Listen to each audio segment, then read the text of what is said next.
Hello, welcome again to another beautiful episode of The Special Corner, and I'm here with an amazing guest. Among me is a certified special need therapist, and she currently works in social work team for Candlelight Foundation for Children with Special Needs. Amomi, it's nice to have you once again. Thank you, my pleasure actually. So Amomi, let's just get right into the MO. So I've been wondering, I've been like figuring out, like they say, oh, community is important and this and this and this and this. But do you really think a special needs child really needs community, especially like here in Nigeria? Do you think they need community? Thank you, Marvelous. Honestly, I would say that it's a no-brainer. Honestly, like anybody needs a community to survive. Okay. Let alone somebody that has special needs. I mean, the name alone already suggests this person has needs that are quite special. So they would need even more than a community if they can get as much support as they can get. So yes, please, community is very important. But they have their families, so what is the need for like a larger audience? I think it's in Nigeria that we feel like, oh, community has to raise a child, but in the Western world, it's probably most everybody is just like with their families and this. So is this like still needed when the family is there? Okay, so maybe I'll look at it from this perspective of like the community does not necessarily mean people that stay around you and all. It just means that those people that are around you, that help you grow, that actually provide support. So community here for a special needs child or for a child with special needs would mean not just the parents, so it would mean the healthcare providers, it would mean caregivers, therapists, it would also mean probably their neighbors, right? So okay. I mean, there is no one that was born to do life alone. So this is very important. So from parents, I know that sometimes it looks like, okay, the parents alone understand the child more, so they are mostly responsible. That's correct. But then you need other people, you need your doctor, they need their doctors, they need their therapists, they need their caregivers, the support system as much as possible. So that's what I would say. I think it's really essential. Well, now talking about doctors, you mentioned doctors. Most of the times you go to a doctor and the doctor doesn't even know that this child has a condition. They feel like, oh, don't worry, your child is going to talk, don't worry, your child is going to be fine, it's just beginning phase. So now having somebody like that isn't even knowledgeable about special, because now we have people that have to be certified to be therapists or certified to take care of these children, whereas they're actually doctors. Because I have experiences of doctors that they feel like, we really are not really involved in special needs. We feel more, let's do more of cancer, let's do more of neurosurgery, pediatric, gynecology. What's special needs? So is it that kind of community you want a family to really like put their child through? Honestly, it's really unfortunate, right, that this happens right now in Nigeria, and it's what we go through in every aspect. I mean, as somebody that works with children with special needs, you see doctors not diagnosing properly, right? Some doctors actually even prolonging the matter. You see a child that has special needs and they're telling you, don't worry, let the child go through 5 years, they would talk. And then you're wondering, early intervention would have really worked for this child. If so, it's unfortunate that these are the things we're experiencing, but that's not how it's supposed to be. So I think what I would say is, if you don't know, I mean, not just doctors, anybody, any professional at all, if you don't know, you can ask. If you cannot ask, just refer them somewhere else where they can get help. There is no point actually delaying somebody's breakthrough. Now, is it true now that most pediatricians can't even tell the difference between a neurodivergent child and a neurotypical? Honestly, sometimes this happens. So what I always advise, and what I would advise any parent out there, you own your child, you gave birth to this child, you know how much you suffered to bring this child to life. You don't want any professional. I know there's something that they always say, that even if you're in the hospital, advocacy is one of your core responsibilities as a parent of any child with special needs. Even if you don't have special needs, of any child, as a parent, you need to be able to advocate for your child. So regardless of what the professional, they are professionals because they went to school to know this, right? You are a professional in your own child studies. That's what I would say, because you know your child, you live with your child, you do a lot with your child. You can tell that child much more than a professional would. A professional can assess the things that they've been trained to assess in the child, but there are some things they might not be able to know. So you need to advocate as much as possible so that that when it comes to a point where someone is telling you something, for instance, you see your child is not talking, and then you take them to a hospital, they are not doing any assessment, they are just telling you, don't worry, it will get better. You know what you're experiencing at home is not that person that is staying in the house with you. Yes. Exactly. So you want to advocate, okay, can you prescribe something? Can you refer me? I think the issue is, especially in Nigeria, most parents you are scared of professionals. You feel like doctors are gods, or professionals are like most holy, most high. I think another thing is that most doctors make it feel like it's my job. Like I know what I'm doing. You can't tell me, because I've heard doctors make statements like, it is my job, I know what I'm doing, you can't tell me what I'm doing. You get, so now a parent that knows that something is definitely wrong with my child, something is off, but doctor is saying, oh, let's wait, let's do this, and you're saying something is wrong. Doctor is saying, like, I know my job. How do parents want to even like advocate for those child? So there's something called second opinion, even for a neurotypical, even when you're sick. If a doctor is hammering or adamant on making a change, please, you're not a tree, move on. Like, go to the next person, see a next specialist. You don't have to be stuck there. I know parents that have been stuck on one spot, just following whatever a doctor is saying, and then the child is regressing. So as much as possible, if you've gotten this and you trust this doctor and they say, oh, nothing is wrong, just get a second opinion, if for nothing's sake. I know that sometimes you now have to spend a little more, but would you rather allow your child get that just get that support and care they need just by you spending a little more, or you allow them just be at home and then just not getting what the right support they need just because of that little that you need to spend? So please, I'd advise any parent out there, regardless of what anybody is saying, regardless of their qualifications, regardless, please get a second opinion if you are not satisfied. So a second opinion is needed, not just staying with just a single doctor. A doctor said please. this. Okay, now let's go to something more personal. From your experience as a certified therapist and working with social works, have you really like had any cases where you found out that a child didn't really have the support that was needed? Like, what was like an experience? Have you had any? Actually, many.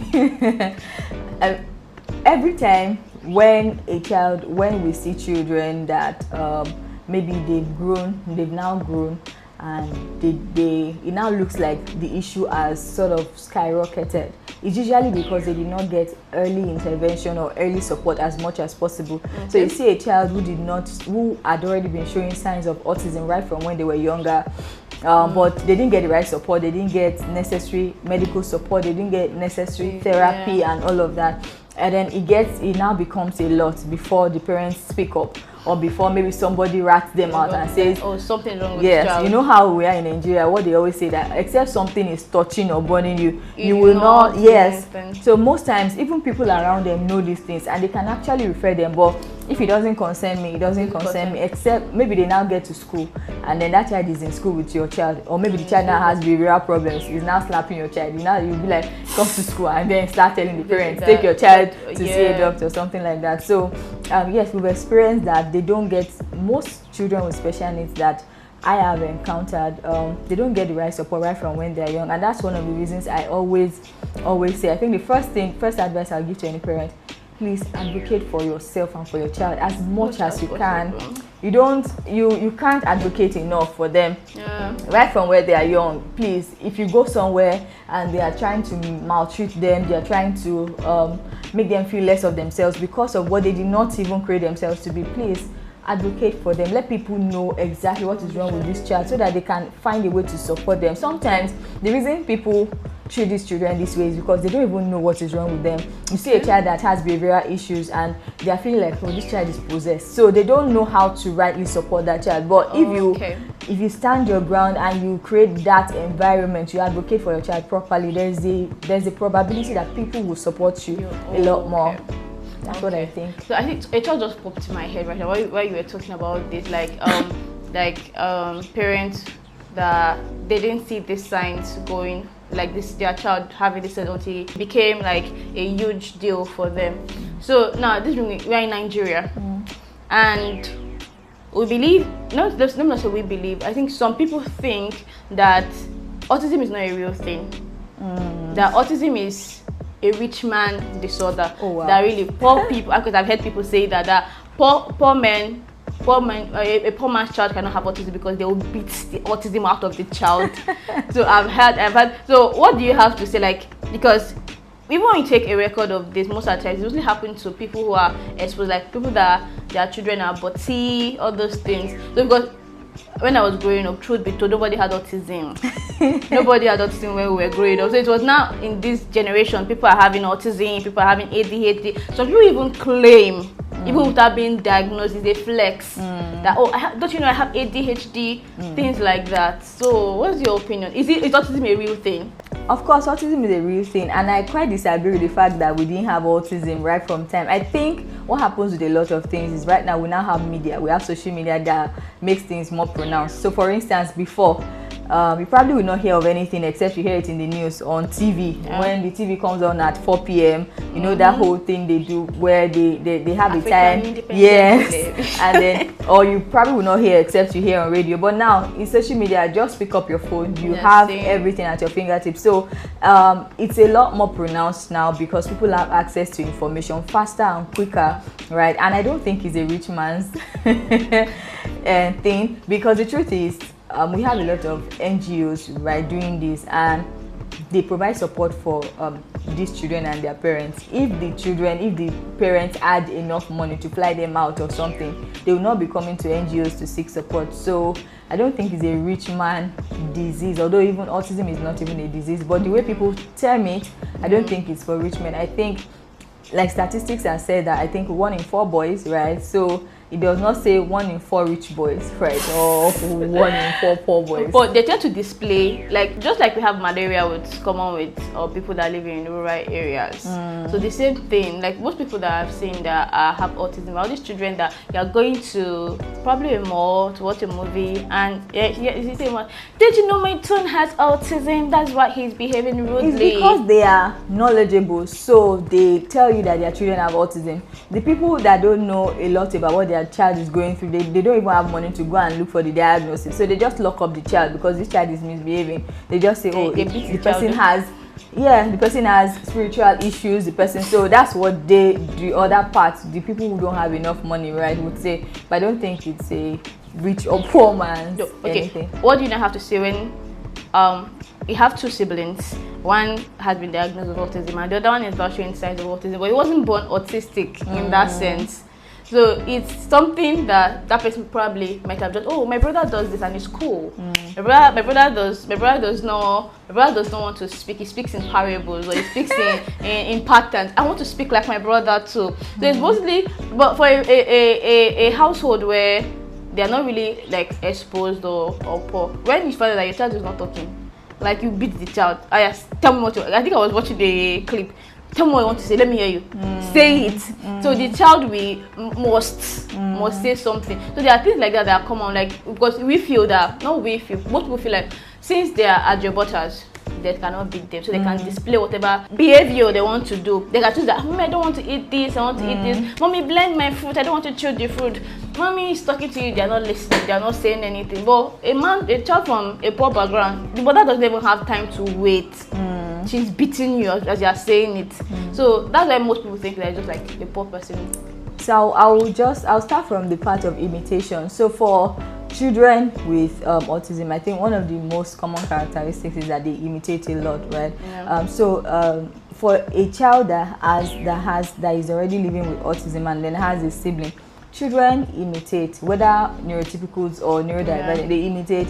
And if the only other peer that he sees is his or her brother, right, you know, this is the person I look up to, this is the person that looks like me in this house, and this is what this person is doing. We are human beings, we are creatures of habits and creatures of habits and environment. It's just nature and nurture for me. So for instance, I know there was one experiment where you just come into just to buttress what I was trying to say. So people come into an office for interview, and then as you come, it's a controlled experiment. So everybody there is controlled. There's just one person who is not controlled, and they know. So the controlled environment is, as you come into the office, don't sit on the chair, stand on the chair. As you come, stand on the chair. So everybody comes in, they stand. Then this guy comes in, a normal human being, you come, you see, you want to see it, but because he sees that that's what every other person is doing, and these people in his mind, these people also came for this interview. They are like me. If I see it, I'm different. So he goes, he climbs the chair as well. So it's just to prove that that's how we are as human beings. We're a creature of habit. We just want to, we just conform to an environment. So if an adult that has lived probably 30-40 years can do that, imagine a child that is just growing up, seeing the brother not talking. It's probably wondering, okay, maybe at this age we don't talk. Maybe when we now get to adults, we begin to talk. You know. Now, can you not say that child is autistic because he displays such behavior? No, there are two ways to go about it. So the child could actually still also have symptoms of autism, or it could also be the other way. So that's why we always advise parents, go and get a diagnosis. Don't just assume that because your child is doing this, that means the child has autism or anything. If you're enjoying this video, don't forget to like and drop a comment below, and also subscribe and hit the notification button here. It's not that hard, so you don't miss any notification from CLSN. And now back to the video. So now, can you beat someone that would just beat it away? No, you can't beat it away. It's just the way you can't beat malaria away. You can't beat cancer away. It's a behavioral thing. Like autism is like more of like behavioral. Behaviors are part of the things that are exhibited as a result of the autism that the child has. There are other issues. There are different things that go on in the child's brain that are not even obvious. It's because we see behavior is what we see. Okay, do you see the different electromagnetic activities going on in the child's brain? If you are beating the child because of behavior, so what do you want to do to the brain? Do you want to inject the brain? They want the brain to conform. No, you shouldn't. I mean, I don't even think beating is a way to even discipline any child. I know that people always say that people that say that they are lazy, they don't want to parent well, but I believe in gentle parenting, right? I don't think any child should be beaten to conform. But can gentle parenting work with children that have violent autistic behavior? Oh yes, because it's not about whether you shout or whether you beat. There are therapy programs, there are things that you can do that can help that child to, you can tell them social stories, you can do a lot of other that things. Is violent, like a child that is beating other children, beating the parents, hitting. They don't just, they don't. You can tell a child, stop doing that. Like no, because the behavior we see, right, is just a result of something else that is going on in the brain. So I think if we look at it in that way, it's easier to offer help to these children. You are not seeing the behavior as this child is just doing this thing intentionally. You are seeing it as something else is going on inside. So just trying to look for something that will stop the behavior is like you treating you're not treating the actual cause, the root. It's just like cutting off the branch of a tree and not expecting it to grow back. It will still grow out, right? But you need, if you want to remove a tree, cut off the root, right? So you need to deal with what exactly is like the root. Okay, go for the root cause. Exactly. So the child that is showing violent behavior, you have to go and search for what actually is the underlying factor why that child is being violent. And the truth is, they are not violent every time. They are 24 hours in a day. A child, I've never seen that child in this world that is violent 247. Like every second, every minute in 24 hours of a day is violent. No. I think I saw a video released on Instagram at one point. A violent child that took a child is diagnosed with autism, and he took a gun and he was pointing. It was a gun or something like sharp object that the police had to actually take action and kill the child. So I think he gunned him because the child was being violent and wanted to like stab. So that kind of thing. Now I want to say gentle parenting can work for such a child like that. So gentle parenting was in the aspect of beating a child or flogging, right? But in this aspect, you already know. The child did not just start that. There are probably something else, some other things the child has been doing before then that when overlooked to result in all of that. So I think overall it's just being vigilant as a parent, knowing exactly what the child is doing, what is wrong with the child, seeking help as much as possible at the right time, and ensuring that the child gets the right support. For some children, you might not want to leave them alone. For some, you might want to put them in a place where they are well taken care of as well, instead of just leaving them to themselves, so that you can curb all of those excesses. Thank you very much. You're So welcome. it was really nice having you. I think I learned a thing or two. And I hope our audience, you also learned something. So just tell us in the comment section what your take home for 2 days. Let me take that again. Just let in the comment section one or two things that you learned, and if you have questions and you want our guests to answer them, you can drop them in the comment section as well, or send us a message in the email displayed on your screen or the phone number. Just send us a message and we will get right on it. Till we see you again in our next episode. Bye.